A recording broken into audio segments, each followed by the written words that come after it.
enggak. Pas Peggy jawab, demi Allah, demi Rasulullah, Mak, saya enggak melakukan kejahatan seperti itu. Saya juga sadar, saya itu anaknya orang miskin. Ibu Peggy Setiawan, pelaku yang diduga otak pembunuhan kasus Vina dan Eki, masih meyakini putranya tidak terlibat dalam kasus ini 8 tahun silam. Kartini menyebut Peggy Setiawan tidak berada di Cirebon 8 tahun silam saat Vina dan Eki tewas secara tragis akibat penganiayaan dan pemerkosaan yang dilakukan geng motor. Bahkan saat rumahnya digeledah polisi 8 tahun silam, putranya tidak berada di rumah. Anak saya itu tidak bersalah, walaupun polisi bersikukuh keras bahwa anak saya pelaku utama, tapi saya bersikukuh keras juga, anak saya bukan pelaku utama karena itu memang bukan anak saya. Dan di tahun itu? Di tahun itu anak saya pun lagi bekerja di Bandung. Nah, waktu penggerebekan 2016 juga anak saya tidak ada di tempat, lagi masih kerja di Bandung. Alhamdulillah. Nah, pas penggerebekan sekarang pun anak saya lagi ngechat di Bandung juga. Sementara saat menggeledah rumah Peggy Setiawan, usai berhasil menangkapnya, polisi meyakini penangkapan dan penggeledahan sudah sesuai prosedur. Sejumlah barang bukti pun diamankan oleh polisi, seperti ijazah, raport, foto yang berkaitan dengan Peggy Setiawan. Penangkapan ini membuka tabir dugaan adanya salah tangkap itu. Kami mohon doa daripada masyarakat banyak, tentunya dari pihak kepolisian bekerja sesuai dengan SOP, prosedur yang berlaku. Jadi kami sedang bekerja dan mohon doanya. Bisa dipastikan itu tidak salah tangkap? Insya Allah. Keluarga Vina mengapresiasi kinerja polisi yang berhasil menangkap salah satu otak pembunuhan Vina, Peggy Setiawan. Namun, keluarga juga menilai jika proses penangkapan Peggy yang sudah menjadi buronan polisi selama 8 tahun terjadi sangat cepat setelah kasus ini kembali mencuat. Yaitu rasa syukur, bahagia, dan ucapan yang terima kasih. Namun, tentunya kami juga tidak bisa menyampaikan hal-hal yang tidak baik ya, perihal desas-desus di belakang menyatakan jangan itu salah tangkap gitu. Kalau bahagia ya bahagia dan senang gitu, cuma ya jadi pertanyaan kami ini kok cepat gitu. Ternyata cepat gitu ya ditangkapnya gitu, Mbak.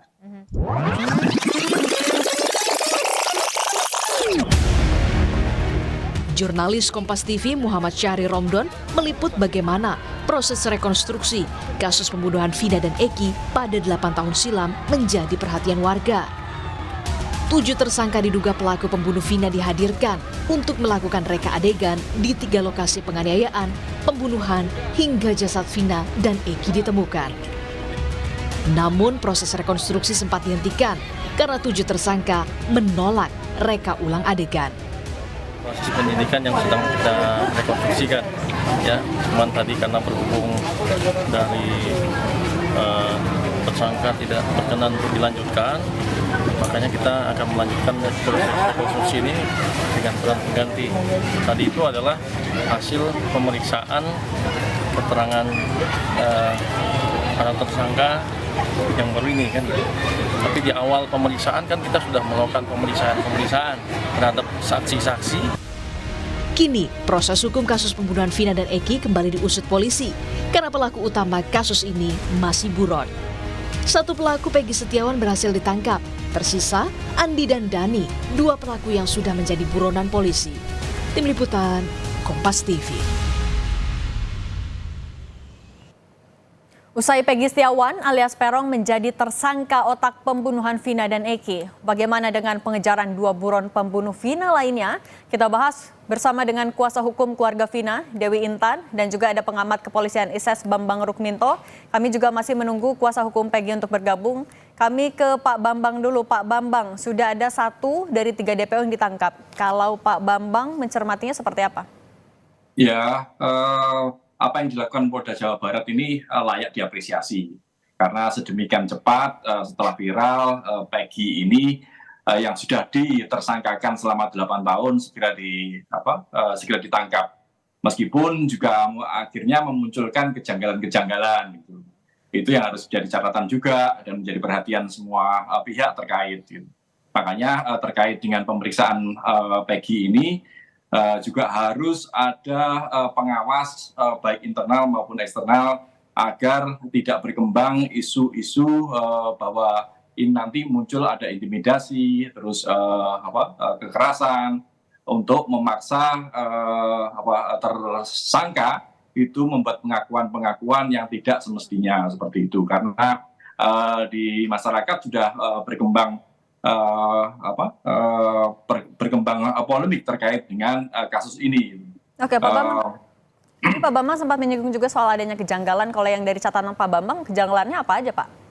Ya, mengapa 8 tahun tidak ditangkap? Itu salah satu muncul pernyataan dari Polda karena ada BAP yang dicabut dari 8 tersangka yang lainnya. Ini menjadi aneh. Artinya untuk mentersangkakan seseorang itu harus mendapatkan penyidik harus mendapatkan bukti-bukti yang kuat, bukan hanya sekedar dari pengakuan, apalagi ini pengakuan saksi atau apalagi ini pengakuan dari tersangka 8 orang itu. Makanya kalau kemudian itu dicabut, penyidik memiliki bukti-bukti yang kuat, seharusnya proses itu tetap berjalan. Tapi faktanya tidak, selama 8 tahun dengan alasan BAP dicabut, proses itu kemudian berhenti. Ini yang menjadi janggal. Artinya penyidik hanya lebih mengutamakan pengakuan dari tersangka yang lain. Padahal bobot dari pengakuan seorang yang ditersangkakan ini tentu sangat lemah sekali. Apalagi kemudian muncul isu ada intimidasi, terus kekerasan untuk mengejar pengakuan. Di kepolisian yang modern tentu ketika sebelum mentersangkakan seseorang itu harus melakukan penyelidikan yang komprehensif dan didasari dengan scientific crime investigation. Artinya semua bukti-bukti itu harus bisa dipertanggungjawabkan secara ilmiah. Terkait dengan otopsi, kemudian terkait dengan forensik maupun yang lainnya. Muncul juga pernyataan bahwa tersangka yang satu orang yang ditangkap ini, DPO ini juga melakukan kekerasan seksual. Apa buktinya? Seperti itu. Itu semua harus dijelaskan oleh penyidik agar tidak muncul asumsi-asumsi kemana-mana seperti itu. Oke, sekarang saya mau ke Mbak Dewi Intan, kuasa hukum dari Vina. Mbak Intan, kalau melihatnya sudah ada 1 dari 3 DPO yang ditangkap sejauh ini, dari keluarga menanggapinya seperti apa, Mbak? Ya, halo, selamat sore. Tim kuasa hukum dan keluarga tentu sangat mengapresiasi kepada pihak kepolisian yang sudah cepat tanggap sekali dalam proses ini, meskipun kami tim kuasa hukum masih minim sekali informasi tentang 1 DPO yang sudah tertangkap. Namun kami memberikan ruang kepada pihak kepolisian agar semua datanya valid. Jadi semua berita-berita yang di luar itu bisa terpatahkan gitu, seperti itu. Oke, artinya juga masih menyoroti soal kurang transparansinya dari pihak polisi kah? Betul. Kami sejak awal sangat mengharapkan transparansi dari pihak kepolisian bahwa jangan sampai karena ini berlarut-larut menjadi cerita-cerita baru di masyarakat yang akhirnya nanti mendistrik pihak kepolisian juga untuk kasus ini gitu loh. Jadi kami mohon kalau memang sudah ada prosesnya, sudah berjalan sampai di mana prosesnya, itu semua dikeluarkan informasinya kepada masyarakat, dan kita juga tidak menutup kemungkinan bahwa ini sudah menjadi konsumsi publik. Jadi publik dan masyarakat terus menunggu, akhirnya karena terlalu lama dan berlarut-larut jadi muncullah spekulasi dan cerita-cerita yang seperti sekarang ini, seperti itu. Oke, saya mau kembali ke Pak Bambang. Pak Bambang, informasinya kan sebenarnya dari 2016 Peggy sudah digeledah rumahnya. Posisinya saat itu di Bandung dan saat ini penangkapan juga di Bandung. Kalau Pak Bambang melihatnya sebenarnya apa yang terjadi sampai butuh 8 tahun untuk menangkap Peggy padahal di kota yang sama? Ya, ini menjadi aneh. Artinya asumsi yang muncul kan Peggy ini dipaksakan untuk ditersangkakan seperti itu, seolah-olah seperti itu. Makanya ketika BAP tadi dari kesaksian 8 orang tadi dicabut, polisi akhirnya kelabakan sendiri. Konstruksi peristiwa yang dibangun dengan terkait dengan mentersangkakan Peggy ini roboh gitu. Ketika BAP itu dicabut. Gitu. Makanya polisi harus benar-benar transparan lah untuk menjelaskan apa yang sebenarnya terjadi 8 tahun yang lalu. Makanya saya mendorong untuk di Propam Mabes Polri untuk turun juga gitu, melakukan audit investigasi terkait apa yang terjadi 8 tahun yang lalu. Mengapa orang yang sudah ditersangkakan, rumahnya sudah digeledah, kemudian tidak bisa ditangkap? Itu kan akan muncul pertanyaan seperti itu juga di masyarakat. Gitu. Makanya kita mendukung apa yang dikerjakan Polri saat ini lah. Tetapi apa yang terjadi 8 tahun yang lalu itu juga harus dijelaskan. Gitu. Jangan sampai PR masa lalu itu menjadi beban Polri yang sekarang. Saya sangat prihatin sekali kepada kawan-kawan di kepolisian saat ini. Karena PR yang tidak diselesaikan secara tuntas 8 tahun yang lalu sekarang menjadi beban kawan-kawan di Polda Jawa Barat seperti itu. Okay. Makanya dan jangan sampai juga sekarang ini memunculkan masalah baru kalau tidak dibuka secara transparan seperti itu. Oke. Lalu apakah 2 DPO ini bisa ditangkap lebih cepat lewat Peggy? Pak Bambang, nanti kita bahas lagi usai jeda. Terima kasih Anda masih bersama kami. Akan kami lanjutkan dialog terkait penangkapan 1 DPO di kasus Vina. Masih bersama kami ada kuasa hukum Vina, Mbak Dewi Intan, dan juga pengamat kepolisian ISES, Pak Bambang Rukminto. Saya mau ke Mbak Intan dulu. Mbak Intan, soal sosok Peggy yang ditangkap oleh polisi terakhir. Kalau keluarga sebenarnya mengenal sosok Peggy dan pernah berkomunikasi? Dari pihak keluarga tidak ada sama sekali mengenal sosok Peggy yang sejak awal diceritakan sampai DPO 1 DPO hari ini gitu loh, kemarin sampai hari ini gitu loh. Kami sama sekali tidak mengenal dan pihak keluarga pun tidak mengenal. Oke.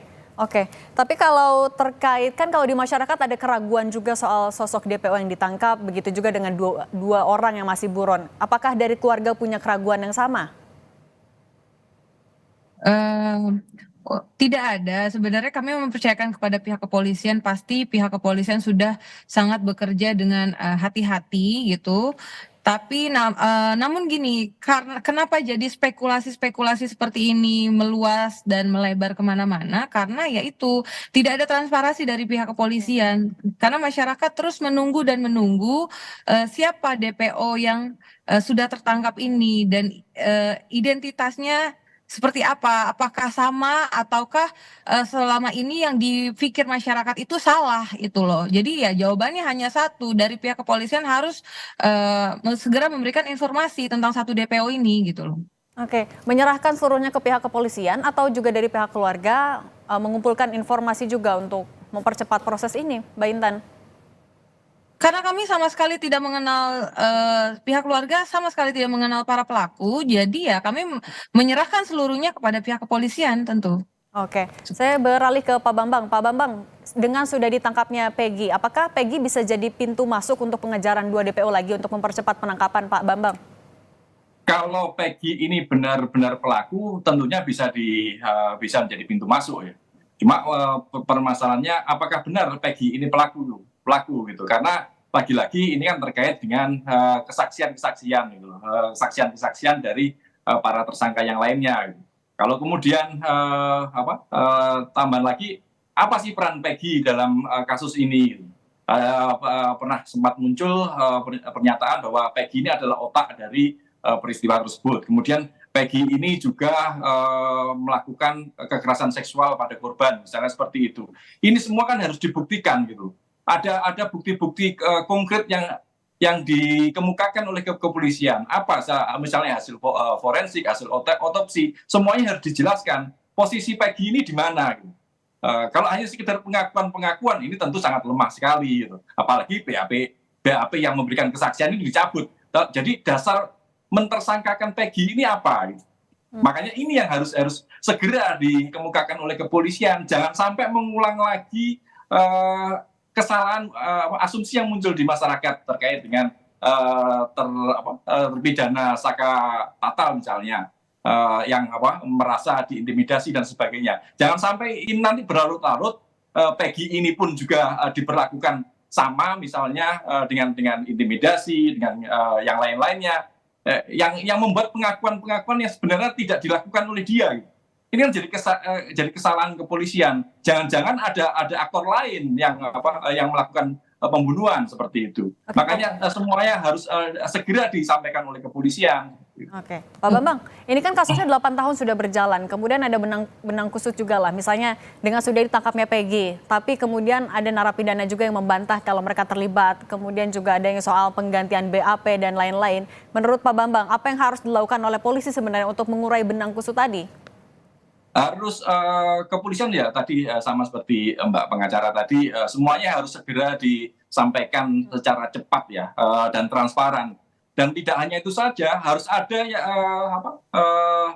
lembaga lain yang memverifikasi dari pernyataan kepolisian. Misalnya pengawas Kompolnas, kemudian ada Komnas HAM. Untuk internal ada di Propam yang harusnya juga turun melakukan audit investigasi. Apa yang sudah terjadi 8 tahun yang lalu? Bukti-buktinya gelar saja bukti-bukti yang ada gitu. Bukan hanya pengakuan-pengakuan gitu. Kalau bukti-bukti itu ada, misalnya ada sperma sperma Peggy ini di tubuh korban, ya bisa saja Peggy ini pelaku dari kekerasan seksual yang terjadi, misalnya seperti itu. Atau ada bercak darah di baju tersangka, itu bisa dikemukakan. Kalau semuanya hanya bukti-bukti itu hanya tidak ada dan tidak dikemukakan, jadi ya masyarakat akan berasumsi kemana-mana gitu. Apalagi berdasarkan hanya sekedar kesaksian pengakuan dari terdakwa terpidana malah gitu. Saksi awal yang tadi sempat disampaikan di Kompas, ada 2 saksi kunci yang sebenarnya dan belum pernah dihadirkan di pengadilan. Itu kan menjadi pertanyaan lagi di masyarakat, kemana mereka? Kenapa tidak dihadirkan di pengadilan seperti itu? Iya, 2 saksi kunci tadi. Oke, Pak Bambang, saya beralih lagi ke Mbak Intan. Mbak Intan, soal 2 orang yang masih buron lagi, pasca Peggy sudah ditangkap, apakah juga polisi sudah ada komunikasi menyampaikan update pengejaran 2 buron lagi sudah sampai mana? Belum ada, Mbak, belum ada. Bahkan ya jangankan ke 2 DPO lainnya, 1 DPO yang sudah tertangkap pun kami masih minim informasi gitu loh. Jadi ya, tapi tetap kami memberikan ruang kepada pihak kepolisian, jangan sampai kami dan masyarakat mendistrik pihak kepolisian dalam penyelidikan ini. Jadi ya kami minta kan segera pihak kepolisian memberikan informasi itu sehingga benang kusut, akhirnya asumsi-asumsi masyarakat semua terpatahkan gitu loh oleh pihak kepolisian yang sudah memberikan informasi tentang 1 DPO ini. Apakah betul DPO ini yang dianggap selama ini 8 tahun buron ataukah salah seperti itu. Oke, Mbak Intan, kalau misalnya soal 2 saksi kunci, kan kalau dari ayahanda dari Eki bilang sudah ada komunikasi sebenarnya dengan 2 saksi kunci. Apakah saat itu juga sebenarnya pihak keluarga ada komunikasi dengan 2 saksi kunci atau semuanya yang dilakukan bersama dengan keluarganya Eki? Belum ada informasi tentang 2 saksi kunci tersebut, mungkin ke keluarganya Eki saja gitu. Tapi ke keluarga kami dan tim kuasa hukum belum ada. Oke. Untuk mempercepat proses ini artinya catatan dari pihak keluarga apa saja Mbak Intan? Ya catatannya itu tadi, kembali lagi segera pihak kepolisian, kan kami keluarga almarhum Vina sudah mempunyai kuasa hukum, silahkan pihak kepolisian jika butuh apa informasi ya segeralah kita saling bertukar informasi gitu, jangan menutup informasi, jangan menutup juga jalan gitu kan, akhirnya jadi kita bisa saling bekerja sama apakah yang dibutuhkan pihak kepolisian, apakah yang dibutuhkan tim kuasa hukum seperti itu agar prosesnya segera terungkap dan segera mendapatkan keadilan, kasus ini tidak berlarut-larut dan tidak berasumsi seperti yang sekarang ini seperti itu. Oke, terakhir saya mau ke Pak Bambang. Pak Bambang, soal 2 saksi kunci tadi yang ternyata tidak dihadirkan di persidangan. Sekarang untuk mempercepat penanganannya, apa yang harus dilakukan oleh polisi soal 2 saksi kunci ini, Pak Bambang? Ya 2 saksi kunci ini segera dihadirkan oleh kepolisian gitu loh. Kalau kita melihat kasus ini dari awal, ini ramai karena muncul kearifan lokal dalam tanda kutip ya, ketika yang ada yang mengaku kerasukan arwah Vina, kemudian memberikan kesaksian seperti itu, dan kemudian dari awal kasus yang semula kecelakaan tunggal kemudian menjadi pembunuhan bersama-sama seperti itu. Ini kan harus dituntaskan oleh kepolisian. kepolisian tentunya tidak bisa memaksakan pola-pola seperti kearifan lokal tadi untuk dijadikan bukti-bukti ilmiah gitu loh. Ini sangat-sangat naif sekali gitu. Lembaga pendidikan ilmu kepolisian jadi hilang ketika itu dijadikan basis untuk penyelidikan maupun penyidikan sebuah kasus pembunuhan gitu. Makanya semuanya harus dibuktikan secara ilmiah gitu. Melalui scientific crime investigation tadi gitu. Otopsi, terus forensik dan lain-lain itu harus segera digelar, dikemukakan oleh masyarakat. Jangan hanya sekedar mengejar popularisme saja bahwa ini ada pembunuhan bersama-sama, ada pemerkosaan, semua masyarakat mendukung, semuanya harus ditangkap. Tapi fakta-faktanya tidak demikian. Proses hukum itu harus untuk mencari keadilan, bukan hanya sekedar menjalankan prosedur saja. Ini harus menjadi mindset di penegak hukum kita. Ini seperti itu. Pak Bambang, terima kasih banyak. Kita tunggu apa langkah polisi untuk menjamin transparansi kasus ini. Terima kasih Pak Bambang Rukminto, pengamat kepolisian ISES, kemudian juga ada kuasa hukum Vina, Mbak Dewi Intan. Terima kasih, sehat selalu. Terima kasih.